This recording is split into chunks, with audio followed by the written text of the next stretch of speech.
What style do I need to have? What style can I do? Can I use it for? Or what style even is it? Here's the answer: whatever you want yourself. Now, I appreciate that might not sound like a good answer, but it is the truth. In reality, yoga is about much more than asana. When we talk about styles, often we're talking about how we sequence asanas, how fast we move through asanas, how we language up asanas.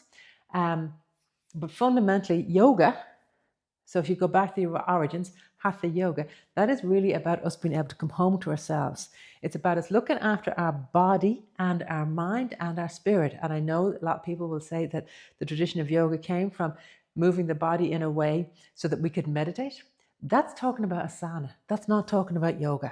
I'm talking about yoga, the whole lot of yoga. Asana is one of the tools that we have.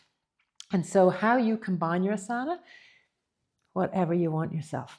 What we do here is we look at breaking it down, at looking at the lens, taking the human being, what it is to be human, through these different lenses. So through the lenses of all of the different systems within the body, and then we can layer up all of these different systems. So we have a lot more tools, a lot more entry points, a lot more ways in.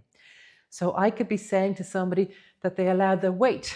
If we're just doing something like moving the weight from the front leg to the back leg, we could flow. We could let the weight flow into the front leg. We could come from a whole fluid so that the whole body becomes fluid and flows into the front leg. On the other hand, we could use breath, where we're looking to breathe, using the breath to breathe and to take us maybe out of the front leg. Ground into the front leg. What about those? So they're two that we're kind of familiar with as yoga teachers. But what about using the organs? Where does the organs come into it? What about using the fascia? How can you leverage your fascia outside of being in a yin class? How can you use, obviously, muscles and bones we're kind of used to. But what about the nervous system? All these different things that we're really used to using, how can we integrate them in a different way? How can we access them in a different way? And how can we use these different models, different languages, different pictures to bring more freedom to ourselves first and then to our students? And then most importantly, how do we take that off the mat? And how this training is built is that happens automatically.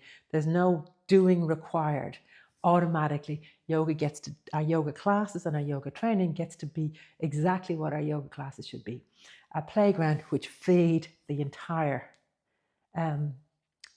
of our life.